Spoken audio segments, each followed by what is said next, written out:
ఈ రాష్ట్రంలో ఆంధ్రప్రదేశ్ రాష్ట్రంలో రెడ్ బుక్ అరాచకానికి పరాకాష్ఠగా దానికి ఉదాహరణగా ఈ కేసు నిలబడింది.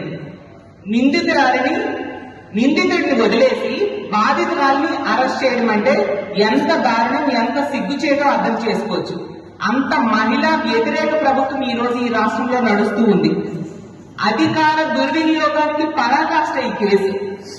ఎక్కడైనా ఏ రాష్ట్రంలో అయినా అధికార పార్టీలో ఉండే వాళ్ళు బాధితులకు అండగా నిలబడతారు, నిందితుల్ని శిక్షిస్తారు. ఈ రాష్ట్రంలో ఈ కూటమి ప్రభుత్వం అధికారంలోకి వచ్చాక అంతా రివర్స్.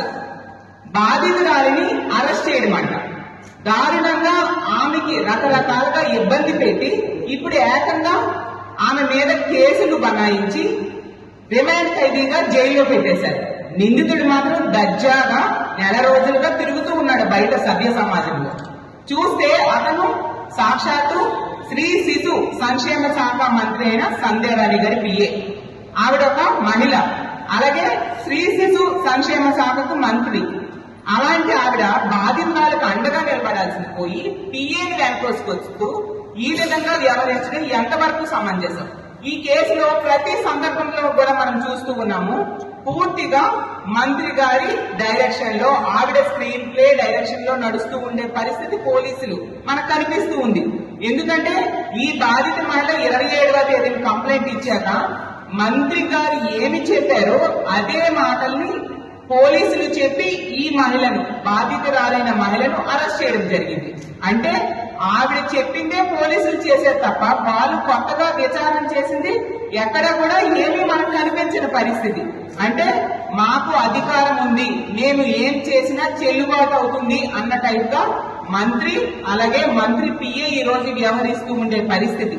ఆ రోజు ఒక బాధిత మహిళ బయటికి వచ్చి మీడియా ముందు తన కష్టం చెప్పుకుంది, అలాగే పోలీసులు కంప్లైంట్ ఇచ్చింది. వీటన్నిటికంటే ముందు మంత్రి కూడా కంప్లైంట్ ఇస్తే ఈ బాధిత మహిళకు అండగా నిలబడాల్సిన మంత్రి ఏం చేశారు?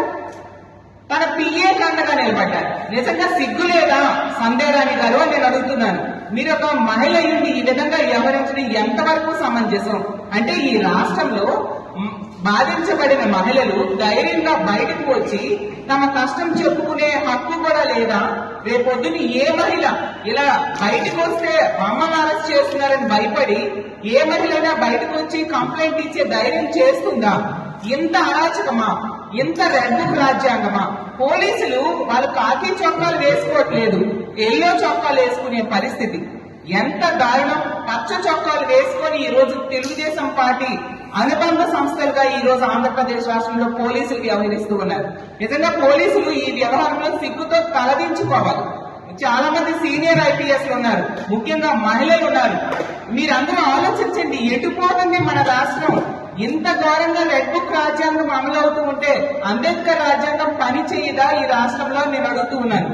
ఒక మహిళ నుండి మహిళా శిశు సంక్షేమ శాఖ మంత్రి అయిన సంధ్యారాణి గారు మహిళల పాలిట శాపంగా మారిన శాఖకు మంత్రిగా ఈ రోజు ఉన్నారు. అమ్మా, ఈ రోజు ఈ రాష్ట్రంలో ఒక మహిళ హోంమంత్రిగా ఉన్నారు. అలాంటిది ఒక బీసీ ప్రభుత్వ ఉద్యోగి అయిన మహిళకు జరిగిన అన్యాయం ఇది. అన్యాయంగా అక్రమ కేసులు పెట్టి ఆమెని తిరిగి జైల్లో పెట్టేశారు. అంటే ఈ పిఏ కూడా ఎంత దారుణంగా వ్యవహరిస్తూ ఉన్నాడో మనం చూస్తూ ఉన్నాము. అసలు సంధ్యారాణి గారికి ఒకటే అడుగుతూ ఉన్నాను నేను, మీ పిఏ డబ్బులు తీసుకొని మోసం చేసింది నిజమా కాదా? డబ్బులు అడిగినందుకు లైంగికంగా వేధించింది నిజమా కాదా? డబ్బులు తిరిగి ఇవ్వకుండా మళ్ళీ ఆమెని తీసుకొచ్చి సాలూరు నుంచి ఎక్కడా మారుమూలున్న గుమ్మలక్ష్మీపురంకి ట్రాన్స్ఫర్ చేయించింది మంత్రి అలాగే పిఏ కాదా? మంత్రి గారైతే స్వయంగా లెటర్ కూడా ఇచ్చారు ఈ వ్యవహారంలో. అంటే ఆవిడ తప్పు చేస్తున్న పిఏకి ఎంతగా మద్దతు తెలియజేస్తున్నారో మనకు ప్రతి సందర్భంలో కూడా అర్థమవుతూ ఉంది.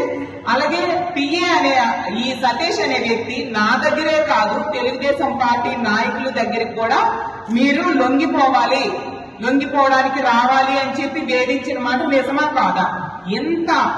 నిజంగా ఇంత దారుణమైన వ్యవహారం జరిగినా మంత్రి స్పందించిన వ్యవహారం చూస్తుంటే అసలు ఈ రాష్ట్రంలో ఉన్న మహిళలు ఎందుకు ఈ కూటమి ప్రభుత్వానికి ఓట్లేసామని ఈ రోజు బాధపడుతూ ఉన్నారు.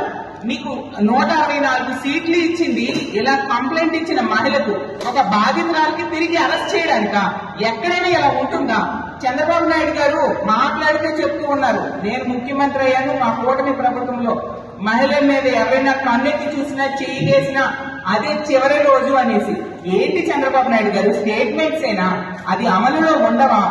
మీ మంత్రి నియోజకవర్గంలో మంత్రి ఎంత దారుణంగా వ్యవహరిస్తున్నారు. మంత్రి పిఏనే ఒక మహిళని ఎంత దారుణంగా వేధిస్తే నెల రోజుల వరకు కనీసం ఎటువంటి యాక్షన్ కూడా ఆ వేధించిన వ్యక్తి మీద తీసుకోకుండా తిరిగి బాధితురాలను ఈ రోజు మీ ప్రభుత్వం అరెస్ట్ చేసింది. చంద్రబాబు నాయుడు గారు ముఖ్యమంత్రిగా 4వసారి ముఖ్యమంత్రిగా నిజంగా మీరు కూడా సిగ్గుతో తలదించుకోవాలని మీకు తెలియజేస్తూ ఉన్నాను. ఇంకా పవన్ కళ్యాణ్ గారి గురించి మాటలైతే చెప్పనే అవసరం లేదు.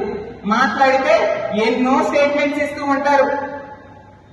మహిళల మీద ఎవరైనా చెయ్యి వేస్తే వాళ్ళ తాట తీస్తాను, తొక్క తీస్తాను, తోలు తీస్తాను, ఇన్ని మాటలు చెప్పారు కదా. ఒక బాధిత మహిళ 3 బిడ్డల తల్లి ఇలా రోడ్డు మీదకి వచ్చి పోలీస్ స్టేషన్స్ చుట్టూ తిరిగి నాకు న్యాయం చేయండి అనేసి ఏడ్చుతూ మొరపెట్టుకుంటే ఎవరి తాట తీశారు పవన్ కళ్యాణ్ గారు? తిరిగి ఆమె తాట తీశారు. బాధితురాలు తాట తీసింది మీ ప్రభుత్వం. మరి ఎందుకు మీరేం చేస్తున్నారు? పోలీసుల్ని ఇంత దారుణంగా రెడ్ బుక్ రాజ్యాంగం అమలుకి ఉపయోగిస్తున్నారు తప్ప అంబేద్కర్ రాజ్యాంగం అమలుకి ఉపయోగించని పరిస్థితి ప్రతి సందర్భంలోని కనిపిస్తూ ఉంది.